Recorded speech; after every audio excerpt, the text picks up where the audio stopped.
Hey, welcome back to the Empowered Curiosity podcast. Today we're going to talk about meditation and breathwork. And if you are like 99.99% of the people I know, including myself, meditation does not come easy for you. And yet, it feels like meditation is like that magic wand that everyone's waving around, doesn't it? So it's like if you say you can't sleep, people say meditate. If you are not motivated or you're feeling lost, you should meditate. If you're feeling depressed or anxious, you should meditate. But every time you sit down to meditate, your monkey brain clicks on, the thoughts start to race, you feel bored, the list of things you should be doing instead starts firing up. It's just so uncomfortable and boring, and for some people, potentially even triggering.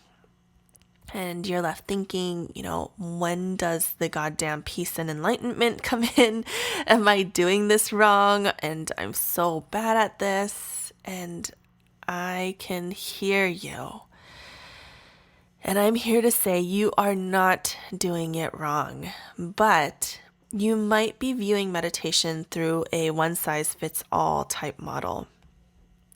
Because here's the thing, anyone can meditate, but the access point to meditation can look really different for people.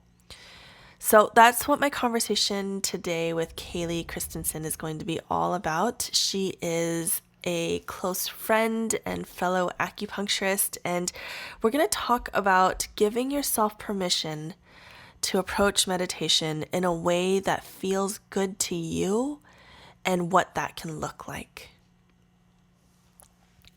So before we dive into that beautiful conversation, I do want to share a goal that I have on this podcast with you. So this is the first month that Empowered Curiosity podcast is out in the world. And I have a goal of getting 10 of you in this community to support me on Patreon. And support can look as little as $3 a month. And what that means is that if you support this podcast on Patreon, it means that I get to make bringing you this valuable content, these amazing conversations through the podcast, my full-time job. And so that's a bit of a win-win for you. This takes a lot of time and energy and heart space to put out into the world. And as a Patreon member, you will also get lots of extra goodies that are exclusive to that community. So you'll get guided meditations and PDF journaling pages, and I'm sure a lot more things, and I just haven't figured out what that is yet because it's just evolution in process. So I'll have a link up in the show notes if you want to go check that out and see how you can support this podcast. The website is www.empoweredcuriosity.com. Okay, so that's all I've got for this week, and I am so happy that you are here. And I hope that this conversation with Cayly sparks your curiosity.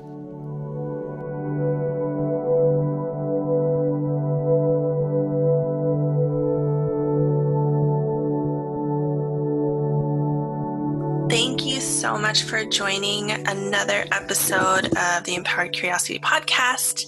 Today I've got Cayly Christensen with me, and I'm going to just read you a little bit about her bio, and then I just want to share some stuff about why I love Cayly, and then we'll just jump into our conversation here. So Cayly is an acupuncturist, breathwork facilitator, athlete, and writer who is passionate about helping people tap into the wisdom of their own bodies through bodywork, intentional movement, and breathwork. She's based out of Portland, Oregon, where she has a private practice offering acupuncture and herbal medicine, as well as private and group breathwork sessions. She's also available for virtual breathwork to serve clients outside the Portland area. And when not at work, you can find her snuggling up to one of her 3 cats, lifting something heavy, or escaping into the woods with her partner. And so I found/met Cayly actually through Instagram, and I fell in love with her writing. She has such beautiful, raw, real, I don't know, I feel like whenever I jump on her page, it was like I felt normal to have feelings.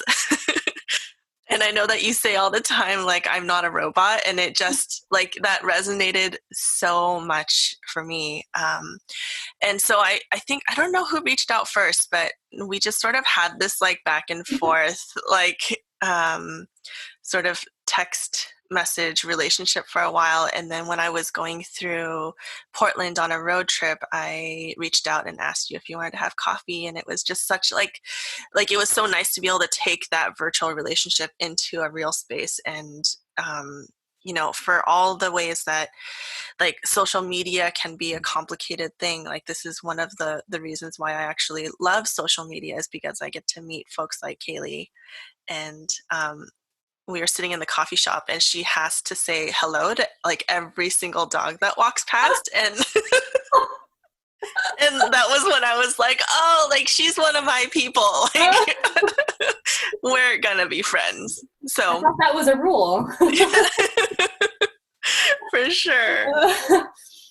So I'm so excited to jump into this conversation with you, because like breathwork is something that I just recently got into. Like I took my very first breathwork class like a couple of weeks ago. And it was a really lovely group virtual session. And I thought it was so incredibly powerful. And so I'm kind of curious about like what led you into breathwork in the first place. Yeah. It's like one of those things where you try to like trace your steps in reverse, right? Like how did I find it? So ultimately I found it, which this is funny too, but actually through Instagram, which is so funny. But because I, follow and am, friends with people in the acupuncture community, all over the world. And so there was another acupuncturist that was starting to do breath work. And so when she started posting about it, I just got really interested in like, what is that? And just out of curiosity, decided to do a group with her. She actually came to Portland, and she was holding the group next door to my acupuncture clinic. So I was like, well, that's not a sign. I don't know what is. So I went to the group, and it was just, it was like nothing I had experienced before. Mm-hmm. And so based on, that one in-person experience, I did some virtual work with the same teacher over the course of the next like 6 weeks. And then at the end of that, I was just like, I was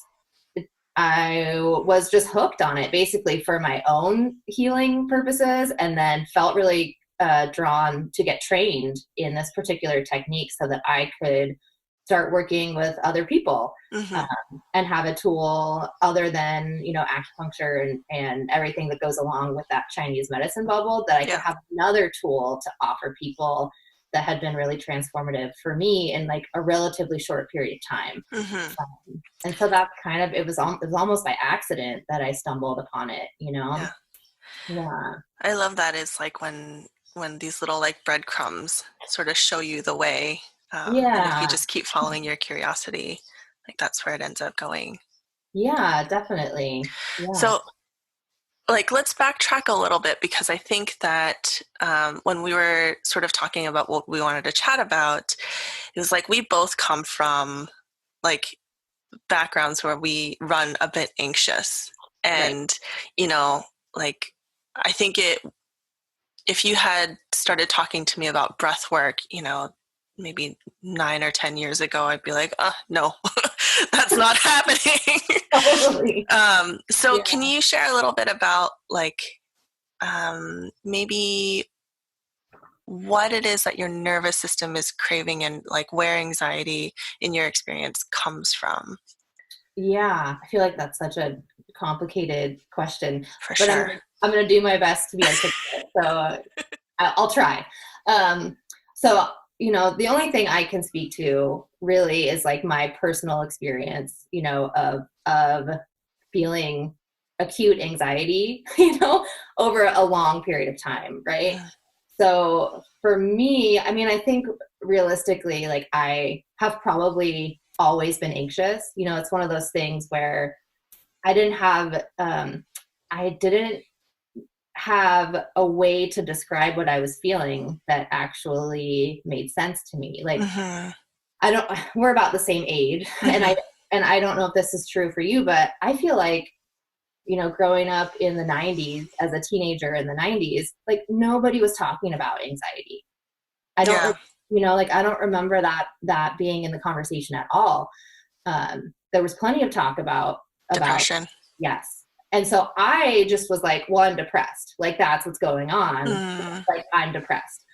And probably that's also true, right? But as I've worked with patients, in my acupuncture practice for like almost a decade now, it's like I rarely see depression without anxiety also being present. Like Mm-hmm. those two things go hand in hand. Absolutely. And so it wasn't until really like my early 20s, mid 20s that I got the language to describe what I was Mm. feeling. And so I came to this realization that like I had been suffering from anxiety since I was like 6 years old, right? And that for me manifested in all kinds of ways, but it was like at super young ages, it was a lot of digestive issues, like I was a chronically constipated kid. And Mm. all the way up through middle school, high school, college, even in my 20s. And I look back now and I'm like, that was an anxiety response. Yeah. Like I was Yeah. anxious all the time. And so when I got to grad school, I started grad school at 26. And that is when I feel like the anxiety level, like it just became unmanageable. So whatever it was about that particular experience, it was like a pressure cooker for my anxiety. So, Mm-hmm. I started Mm-hmm. having panic attacks for the first time in my life in grad school, sometimes 3 times a week, where I would have to leave class because I physically could not stand to be there. And I needed to like leave the classroom, have a panic attack, you know, get myself back together to some degree and then like return to school. Yeah. But this was happening like 3 times a week, Yeah.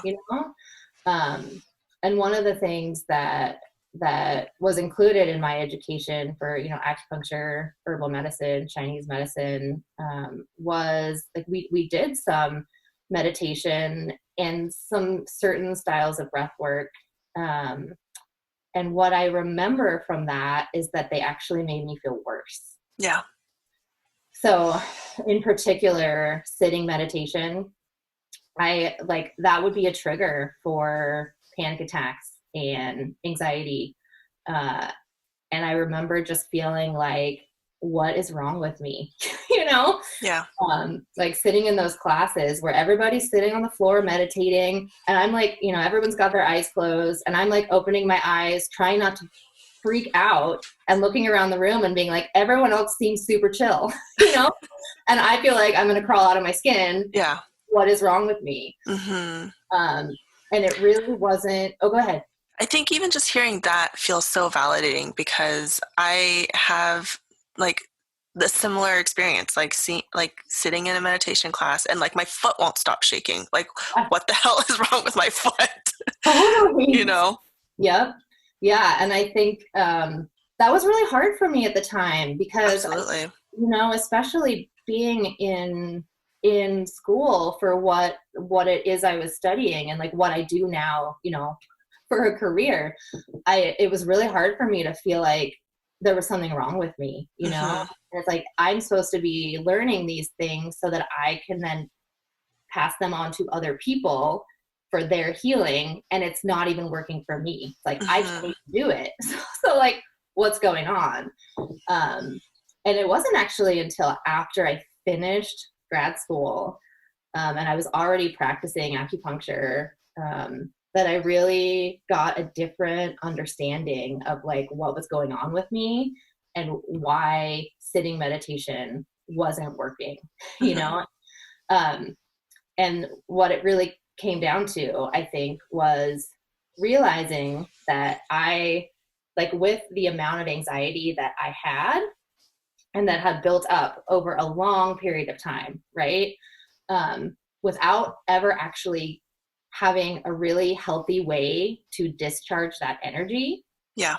You know, it was like putting a lid on a pot of boiling water, right? And like, you can only do that for so long before it's gonna explode everywhere. Yeah.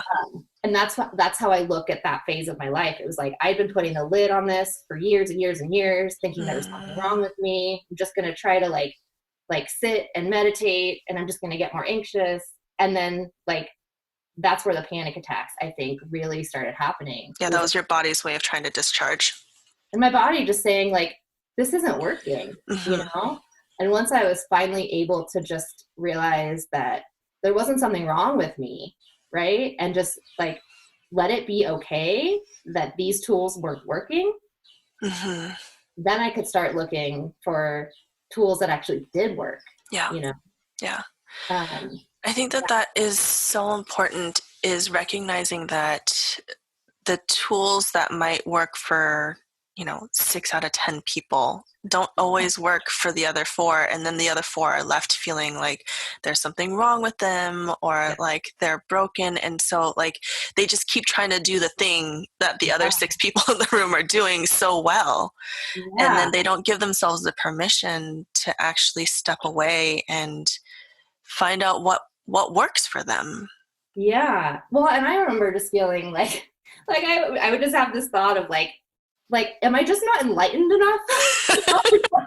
And I think we have this idea of like this enlightened being that's like sitting, with their legs crossed, meditating quietly on the top of a mountain, and it's super chill and calm. Or maybe they're in a room where it's like all natural wood and everything's white, and I'm just like, that's not what enlightenment looks like. Yeah.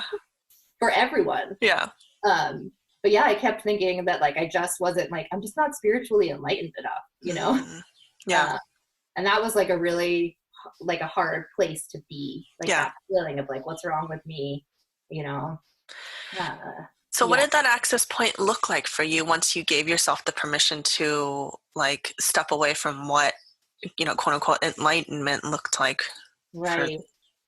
Well, so the big, and this was, before I ever found the type of breath work that I eventually found. So before I ever found that, what I realized was that what I needed was to discharge energy, right? That like sitting quietly was not going to work for me with where I was at in my life right then. So then I started looking at how can I combine mindfulness and movement, right? It's like, I need a way to discharge like all this activated energy. And then maybe on the other side of that, I can find some calm and the ability to rest. And so my access point initially was through movement. And I mean, I've been an athlete since I was 5, like I started playing soccer at 5. I've always been active. But when I was young, it was about playing sports and being competitive. As I got older, movement became still about those things, but also about like controlling my body. And I was like moving for the aesthetic payoff that I thought I might get.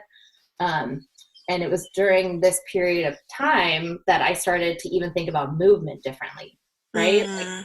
Like what if movement is a way for me to actually like heal myself on like an emotional, psychological level? And what if I take like the aesthetic stuff just out of it, Yeah. And what if that becomes a way for me to work with my anxiety?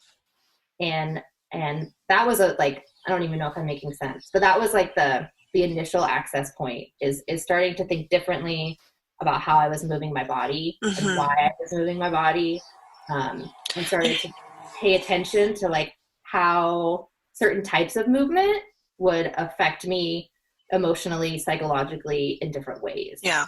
And energetically, that feels so much lighter, It like does. to move without like for the sheer joy and intention of moving and being present versus like I need to move in order to almost punish myself for not looking the way that I feel like I should look like, or for eating that Yeah. brownie when I shouldn't have eaten the brownie, like energetically it just feels so, so different. Well, and the other thing I started experimenting with is like, working out, whatever that looks like for whoever, right? Like there's not one right way to move your body, right? Mm-hmm. But like working up a sweat, discharging some energy, and then sitting in meditation. And Mm-hmm. and that completely changed the experience for me, Mm. right? It's like if I can discharge some of this anxiety I'm feeling, this pent up energy, and then sit in meditation, that's way different than entering into sitting meditation already activated and anxious. Yeah, yeah, That's not going to work for most yeah, people. yeah. And Yeah. like it reminds me of like a lot of conversations that I have with my patients, because I work mostly in fertility medicine, Mm-hmm. and I have so many patients who come in and they're like, I feel so anxious about my upcoming IVF cycle, or I feel, like, am I going crazy because I'm on this fertility journey that never seems to end? And, everybody tells me that I should be meditating and I should be calm. But then every time I try to be calm and peaceful, like the monkey brain starts to come on. And it's just like, it's the same idea of like that boiling pot of water that you're trying to put a lid on, Yep. and I started talking to folks about, and if you're energetically vibrating at like this really high level, like way up here, that's like at a much, I don't know if erratic is it's just a faster frequency, right? Mm-hmm. And you're trying to bring that energy down low into your body and then like vibrate at like a slower sort of like more rolling frequency. Like that's a really hard place to move to, Yeah. and so oftentimes if you're feeling anxious, um, what I'll tell my patients is like, can we move that same like vibration into a different emotion? And so like if I can get them to think about what they're excited about, Mm-hmm. particularly like if they're coming up to an IVF cycle, like what are the small things that you can be excited about? Like that seems to be an easier shift for people than to try to give them like a meditation practice that they're supposed to abide by, because then it just becomes another thing on their to-do list that Right. makes them feel like they're not doing things right. Yeah, or even like pathologizes that Mm-hmm. anxiety, right? Like it's not always pathological to feel anxious. Like Absolutely. that's like built into our biology for a reason, you Mm, know? So I think that yeah, like we pathologize emotions all the time, absolutely. and ultimately like I don't believe in negative emotions, right? Agreed. Yeah, so I think that I think that tool you just described makes so much more sense to me, Mm-hmm. than trying to get somebody to do something that's like completely out of alignment with how they feel in the moment, right? Mm-hmm. Yeah. And Yeah. it's like you're saying, it's built into our biology. Our Yeah. nervous system is wired to, like, the anxiety is really just our nervous system being in the sympathetic fight or flight mode of our being. Right. And that has kept us safe, not just in our lifetime, but also for generations and generations. And so to put a lid on that pot is basically trying to like work against, the biological wiring that's been there for generations and generations. Yep. Yeah. There's actually a really great video that you can find. I believe it's still on YouTube, but basically it's showing how this cycle works in the animal kingdom.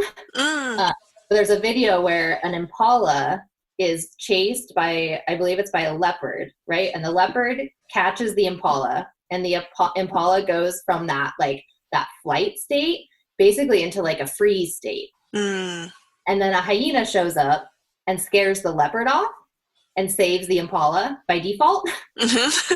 So the impala lays there and freeze just by itself. Yeah. After about 15 seconds, it starts to shake.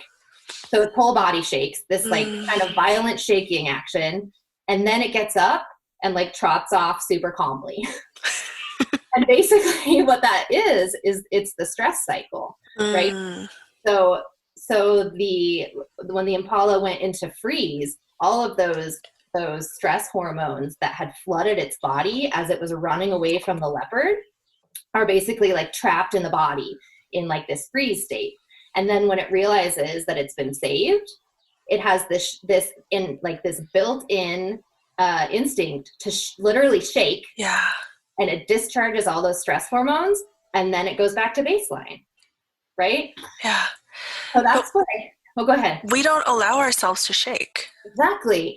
So that's what I think is missing for a lot of people when they just try to go into sitting meditation and they can't, or they feel anxious, or it triggers them, right? It's like we're continually being activated into fight or flight, into sympathetic, and then we just tamp it down, right? But we never actually have that moment of energetic discharge that allows us to complete the stress cycle and come back to baseline, right? Yeah. Yeah. And so for you, that looks like movement. That's a big part of it. And then this particular style of breath work that I ended up discovering, sorry, I got kicked out for a second of the chat. I'm back.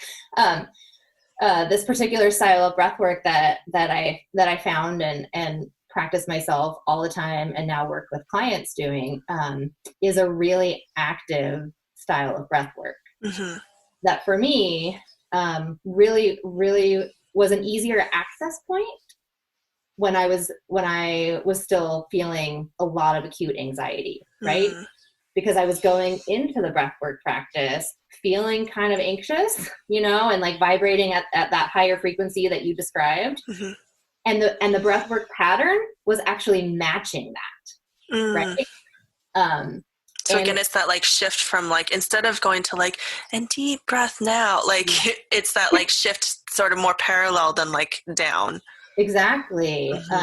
And this particular style of breathwork is intentionally activating for the body. Like we are really trying to get energy in the body to move, right? And so in a lot of cases, when you practice this style, you'll have an emotional sort of, I was going to say outburst, but that's the wrong word, an emotional release, right? Like it's very common to cry. I think when I practiced, like one of the first times I did a breathwork session in this style, it was like one of the first times I can remember as an adult, like yelling at the top of my lungs, which felt so therapeutic, but I'd never given myself permission to do that. Right? Interesting. And so my experience was, and still is when I do this kind of breath work, is it's like giving my body an opportunity to complete the stress cycle. So I do the active breath. A lot of times if you're doing a full session, it's like 35 to 40 minutes of active breathing, and you will really feel activation in your body. And then on the other side of that, you lay in Savasana for like 7 to 10 minutes, sometimes longer, just breathing naturally. And I have never felt like, up until I first discovered this, like I'd never felt like I could come into that place of such deep rest and just feel comfortable, right? Like that level of just calm in my body and ease in my body was so foreign to me before that. It felt inaccessible. And it didn't feel safe, Yeah. I think that's a huge piece, is like our bodies don't feel safe to shift into the parasympathetic a lot of times. Well, it's so unfamiliar for so many of us, Speak more on that. Well, I think, and I talk about this with my acupuncture patients and my breathwork clients all the time, but like we live in a sympathetic dominant world, right? Like our society runs on fight or flight. 100%. So then you spend your life operating within that system, and you get attuned to that, right? And so whether we realize it or not, I mean, most of us are matching that frequency, right? So and we get validated for it. 100%, 100%,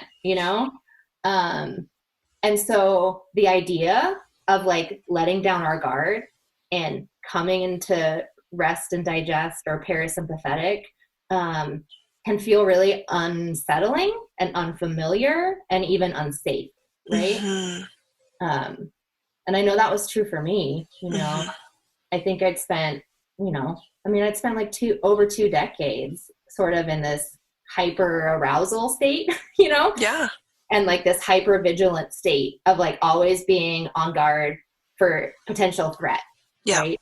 Real or imagined, Yeah. And the idea of like letting down my guard Yeah. did not feel safe to me. Yeah. And threat can, yeah, of course. And threat doesn't necessarily mean like I am like physically scared for my life. Like threat can mean so many different things. Can you speak on that a little bit? Of course. I also think like that you might even have more to offer in terms of like describing what that looks like. So if you want to, I just feel like the work you're doing with clients that you're talking about that all the time in your work. So if you have something you want to offer. Yeah, I mean, of course, but it's like I love picking my friends' brains as well. I think I have like my take on things, and then I'm always like, oh, like, but how does somebody else see or look at this differently? Like I do a lot of like inner child work with people where, all the messages that you are told as a small child, particularly between the ages of 0 and 7, when your brain waves are in a state that is really receptive. And so the ways in which you didn't feel safe then, and again, it doesn't always have to be like, I'm scared that I'm going to die. Sometimes, the threat is, I feel like I'm not going to receive love, or I feel like I'm not good enough, or people are telling me that I should be this way. Like those are still perceived as threats to our nervous system. Yeah. I think sometimes about like, and since you brought up inner child stuff, like I know for me, one of the things that was true for a long time, and this still comes up for me, like with my partner, because I think like some of these things show up most clearly like in intimate partnerships, but that's another conversation. But like for me, there was some inconsistency in how my parents would respond to me emotionally, right?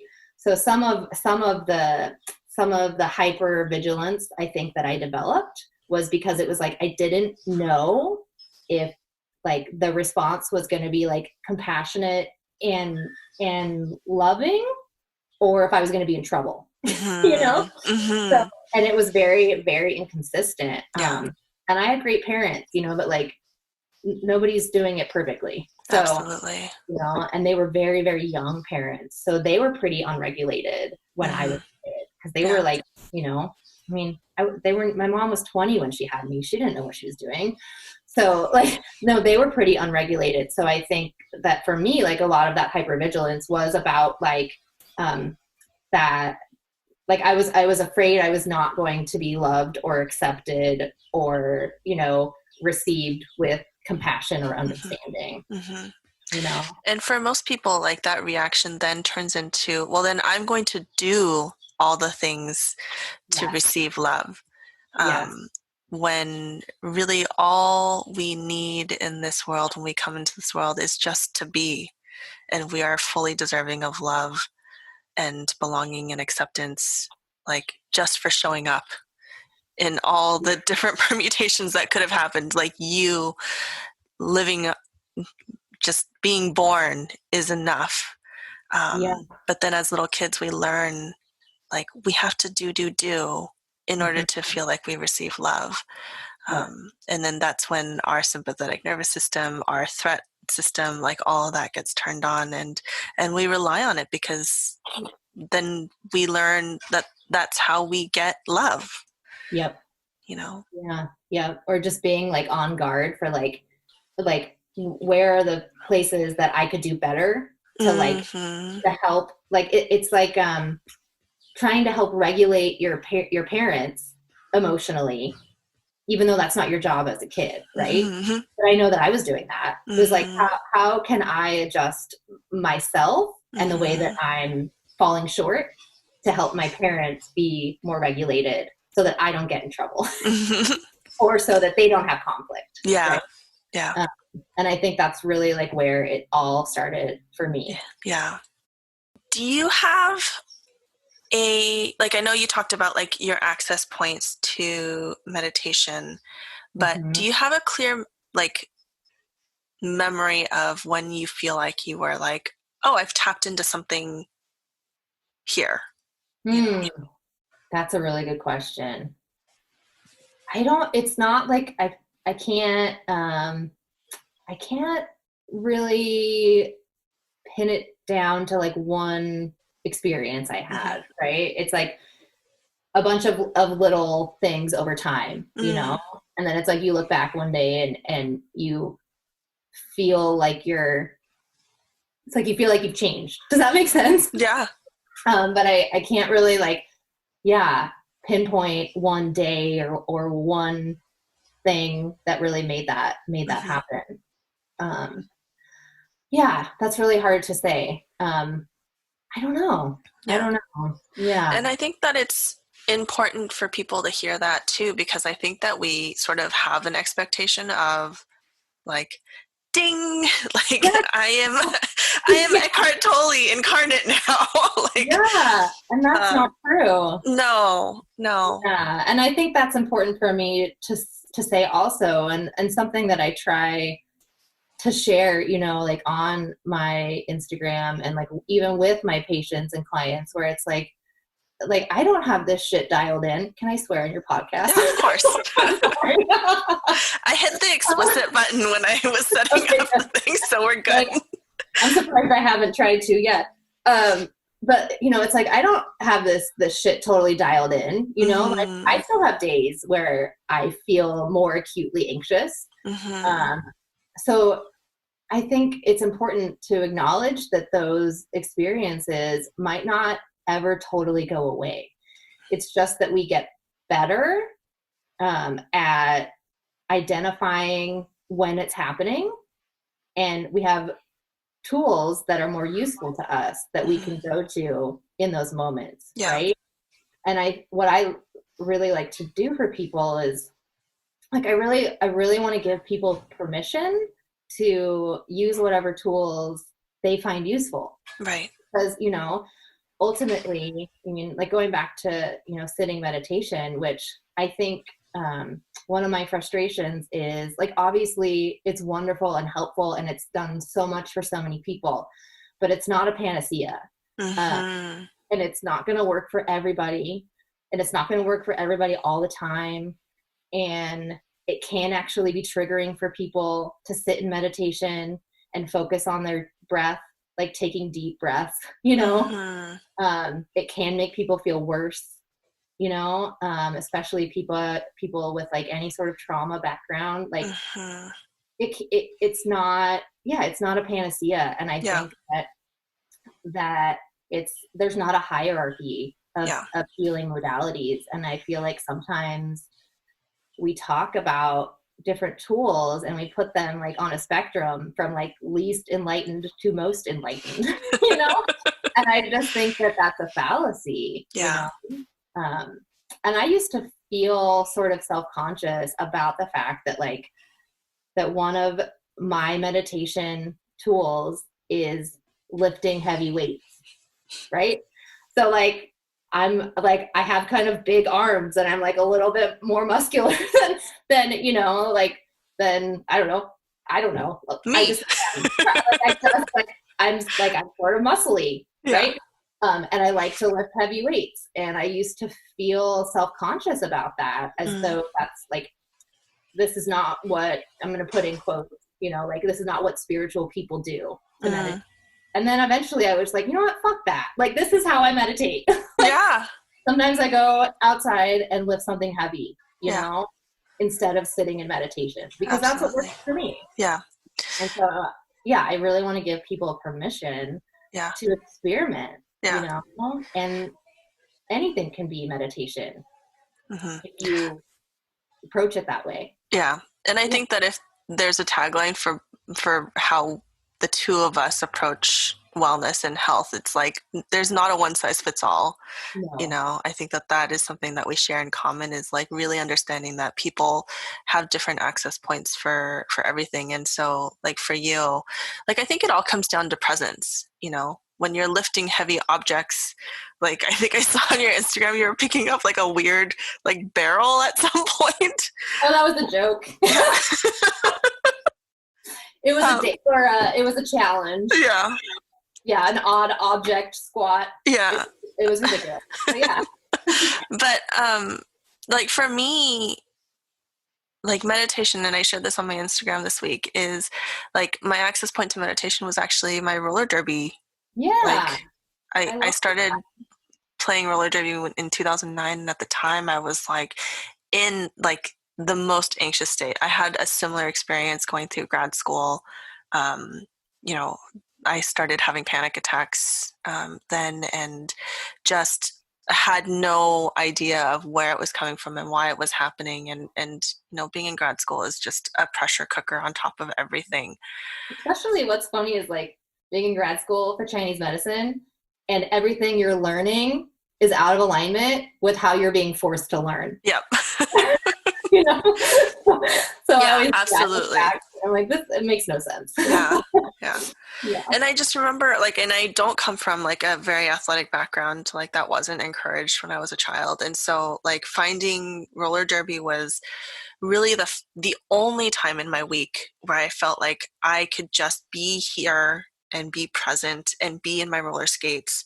And if I wasn't present, then some girl was going to come knock me on my ass. Yeah. You know, and so like that was my like first understanding of like what presence and just being here in the now was. And then having that access point has trickled into an ability to have, like now I have a sitting meditation practice. It's non-negotiable. It's every single day. But like, I don't know if I would have landed here where I am today had I not had the background of, you know, giving myself the permission, like you were saying, of like, how can meditation look like for me? You know, what does that look like? And it's okay that it's different. You know, I don't necessarily think about my roller derby career and think of it as being aligned with my spiritual path, but like it totally is. It is 100%. Yeah. Yeah. And I think also like, allowing for the fact that like that the tools that you're using will likely change over time. Right? So I still struggle with sitting meditation because I still run a little bit anxious. But I can do it now, right? I think it's just what I've realized is that I really have to pay attention to how I feel before I do it. So like if I'm a little anxious, even like just a little bit anxious or activated, then I'm going to do breath work the way that I practice breath work, or I'm going to go work out, or I'm going to dance. And like those are going to be my meditations. If I feel pretty relaxed and calm going in, then sitting meditation is great. So it's like check in with yourself, like on any given day. It's like how do I feel today? What is my body telling me that it needs? And then give yourself permission to honor what the answer is, even if it looks like weird to other people, right? I think that's really important. Yeah, I was just having this conversation with a client this week because like she has this running voice in her head saying, I should do this. And so it's like, I should go for a run. I should meditate. I should. And I think that we have a tendency to do that because of the sympathetic way that our nervous systems are trained to be. Mhm. But then we also aren't given training or tools or an understanding of like checking in with your body first. Like, Yep. so I love this about how before you embark on any one of your meditation practices, whether it is lifting heavy odd objects or or doing a yoga practice or going and doing a dance or actually sitting in meditation, like that first piece is the first step to your meditation process, which is like checking in with yourself and figuring out what does my body need in this moment right now. And automatically that's a level of presence that I think is missing out of the conversation around meditation. I do too. Yeah. And, and I think, and this might be a whole other conversation, but like when it comes to movement as a meditation, or, I look at movement as like medicine for my body. And I look at it as like an ongoing conversation I'm having with my body and with my nervous system. And that there are different kinds of movement are going to affect your body and your nervous system differently. Right. And that's not going to look the same for everyone. But there was a point, like just as an example, like there was a point, like I started doing CrossFit maybe 5 years ago. And it was a lot of very high intensity exercise all the time. Right. So I was doing like high intensity activity 4 or 5 days a week. And what I eventually came to realize is that it was making me more anxious to do high intensity exercise that frequently. And so I had to give myself permission, even though like I think it can be hard to do this, but to really like, take my foot off the throttle, and take a step back, so that I was doing high intensity exercise, like super high intensity once or twice a week. And then the rest of the time I was either doing like slow endurance stuff or just strictly doing like strength work. And that helped me find a better balance, And I And think that's that'll going to look, yeah, and that's going to look different for everybody. And it's probably even going to look different for you in the span of your life. Yes. And what your needs are. And I think what made me think of that is just, when you said people are often feeling like they should do something, right? And I hear a lot of people, running's a big one that like people think they should do. Right? I'm guilty of that one. And I just want to put out there, like I used to run a lot, and I will say I don't, like I run once a week maybe now. And I'm like, I feel like I'm, healthier and fitter than I've been in my whole life. And running, there's nothing magical about running and fitness. Like there's nothing magical about it. So if you hate running, don't run. Yeah. You really don't have to. Or if you hate yoga, you don't have to do yoga. Yeah. Like I think it's important to also give people permission to like there's a type of movement out there for everyone. I really believe that. And it might look nothing like what anybody else is doing. Yeah. Yeah. So I think it's important to like, give yourself permission to experiment. Yeah. And that checking in process has been really foundational to how I approach movement in my own life. Because I find that like in the follicular phase of my menstrual cycle, like so before ovulation, I am way more excited about moving generally. Well, you're getting a hormone boost. Yeah. You feel that way. Exactly. And then in my luteal phase, like I don't want to do things like that, like I want to have a very slow yin sort of stretchy yoga practice instead of like more of a flowy practice. And I used to beat myself up and be like, why don't I have the energy? And, I was able to do this, sometimes even literally like yesterday.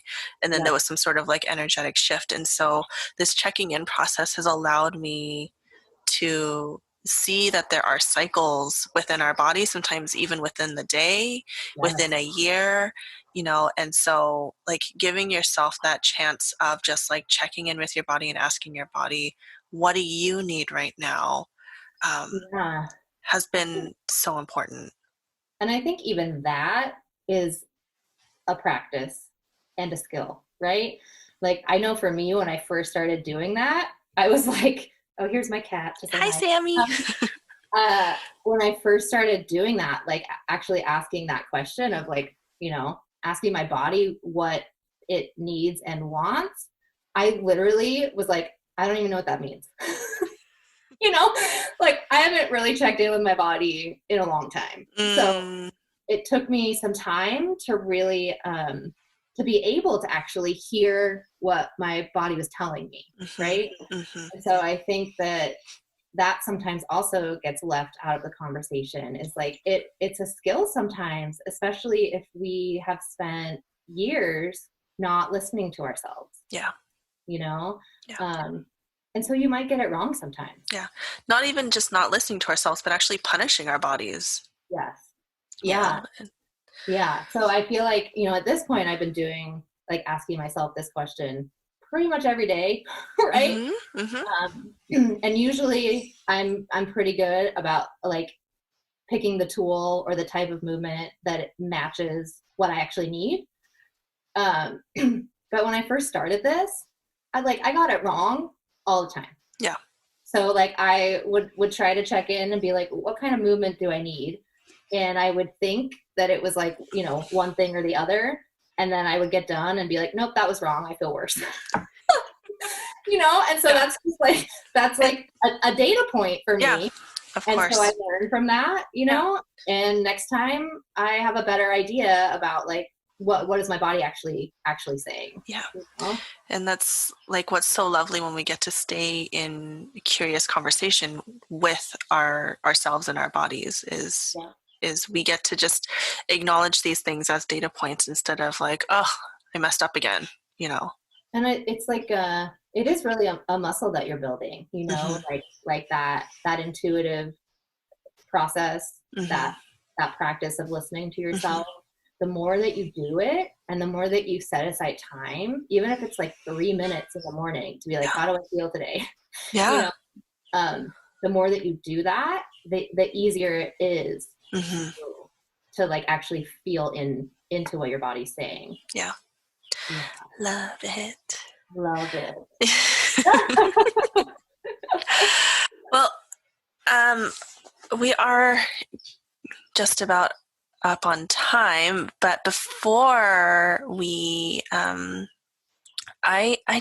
curious about, because before I did this like virtual breathwork workshop like a couple of weeks ago, I had no idea what to expect. So can you share like what a session can look like and just give us a bit of framework there. So I can share what it looks like with me. So there are lots of breathwork teachers out there. A lot of them are doing the same style of breathwork, have trained with the same teachers that I have, but everybody, like, I've attended groups with multiple teachers. They're all different. That's one thing I love about it is like, it just like you're doing the same breath, but it doesn't look the same for everybody. And it's not sort of introduced the same way by every teacher. So I like that. If you were to work with me one-on-one, what it looks like is, we spend a little time in the beginning just sort of talking about like where are you today and what are you showing up with? We have a nice conversation, maybe set some intentions for the session together. There's about 30 to 35 minutes of active breath work, followed by about 7 to 10 minutes of just resting in Savasana, breathing naturally. This particular kind of breath work is all done in and out through the mouth, which is a little bit different. And that style of breath work is very activating for the body. So it will really get some things moving in your body. It's a 3-part breath where you breathe into the low belly, into the high chest, and then out through the mouth. So it's 2 inhales followed by an exhale. The way that I like to think about that is, and you can probably speak to this too, given the type of work that you do, but we hold so much in our bodies. Like emotionally, our bodies hold so much. And a lot of that does sort of sit energetically in the pelvis, in the abdomen, in our 100%. digestive system, so there's a lot there that we can work with. Particularly So fear and grief. Fear and grief love to hang out there. for sure. And anxiety, like for a lot of people, that's like, in the belly, in the digestive system is where that can sort of rest. So by breathing first into the low belly and then up into the chest, it's like you take the energy that's sort of stuck in that low belly in the pelvis, you bring it up into the chest where it can kind of be expressed a little bit, get some movement, and then you breathe it out through the mouth. So you like give it somewhere to go, right? I love it. So that's what I love about this style of breath work is how activating it is and how much energy you can get to move, and why I think for anybody who does tend to be more anxious, it can be so helpful. Yeah. So helpful, And I found that it was the rhythm of it that helped for me when I was taking it. Is like it's a much faster rhythm than like a typical like breathe in, breathe out, like. Yep. And that's part of what's activating about it. Yeah. And then the other thing that I'll say is because it is like that fast rhythm, that activating breath, it is really, really hard for those of us with like overactive cognition, if you will, right? My thinking brain is like, it like goes all day long, right? And probably that resonates with a lot of people. Like my intellect is always like I'm just a ruminator. Like my brain is always doing something. So by giving your brain something to focus on that actually takes effort to maintain with that breath, it's really hard to have a coherent thought, right? You're sort of like forced to just let the body do the work. Yeah. And that's part of the goal of that style of breath work too, is like, like you're trying to take the thinking brain and just like send it on vacation for a little while and really just let the body move what needs to move. Yeah. If that makes sense. It does. And I love how you approach it from both the body side and then also the spiritual side, because I found that like with some of the breathwork stuff that I was seeing circulate through the internet, and again, like there's a different style for everybody. It's like, even like finding an acupuncturist, you might have to check in with a couple of acupuncturists before you find the right one that works for you energetically.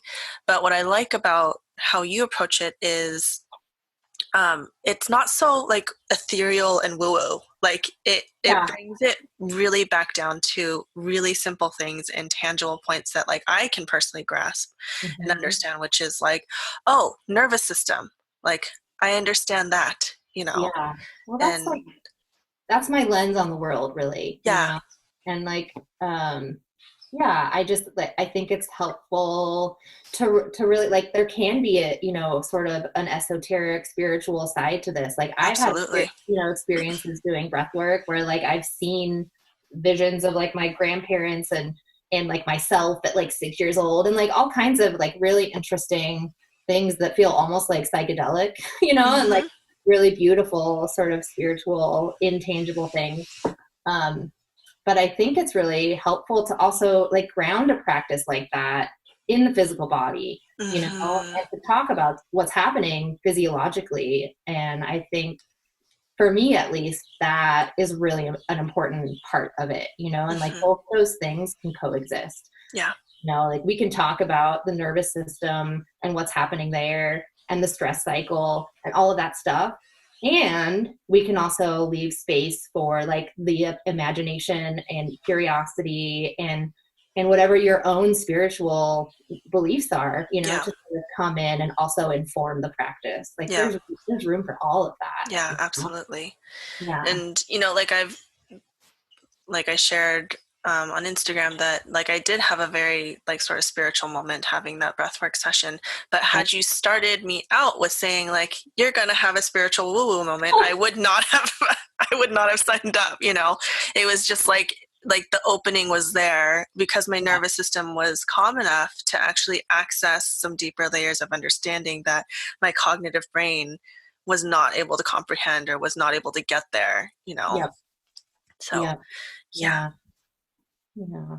Yeah. Well, I'm glad you had a good experience doing it. That makes sense. yeah, it was really powerful, and I do want to. I'm super curious, which is why I asked you on, because it's one of those modalities that I don't know a lot about, but it is so in line with how we practice acupuncture. It all sort of ties back to the same idea of like nervous system and acceptance and becoming friends with your body and understanding your story. Like all of that sort of gets tied in together. And my favorite thing about breath work is just how accessible it is. And also that, like, even if I'm doing a session with somebody, right, like I'm there and I'm holding space, but the person doing all the work is the person breathing, right? So like you are in 100% control of your experience, right? Like it's such, it's just so accessible, and you can do this on your own at home. And that's what I love about it, right? Yeah. It's just how individualized it can be as a practice. Yeah. And I think that that's so powerful when we get to take a tool home, right? And like, you don't need to rely on someone in a white coat to do this thing for you or at you. Like they teach you a tool, and yes, it is enhanced by having somebody lead you through it, but then it becomes a tool that you get to access whenever you feel like you want it. Yeah, that's what I love about it, So like I probably, I'll do sessions with people myself, maybe once a month or so, either a group or an individual. And then on my own, I'm doing breath work at this point, like 3 or 4 days a week, just on my own. Yeah. And I just love that it is so accessible. Yeah. And you have a different experience when you're in a group versus when you're being led by a practitioner versus when you're doing it on your own. So I think that there's lots of different ways that you can access it.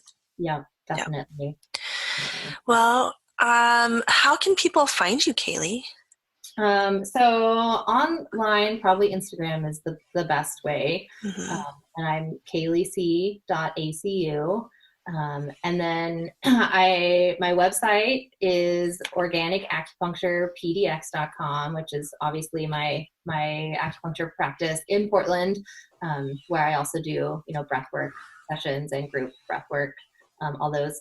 Although, right now we're doing breathwork virtually only, on account of everything that's going on. But I can always, even when we aren't having a global pandemic, still do breathwork virtually with people that are not local to Portland. So that's always available. And I will say that working virtually, doing breathwork, I find that it's just as powerful and impactful for people as like being in the same room. Yeah, I agree. And part of that is just because you are the one doing the work, so that I don't have to be in the same room as you for you to have a really wonderful experience with that. Yeah, I 100% agree. Well, I am so glad that you are my friend and that we get to hang out and that you were able to share some of your wisdom and insights. I love the way your brain and your heart think. Oh, thank you. And yeah, I just want to say thank you. Thank you. This was great. Yay. Thanks to everyone who's here.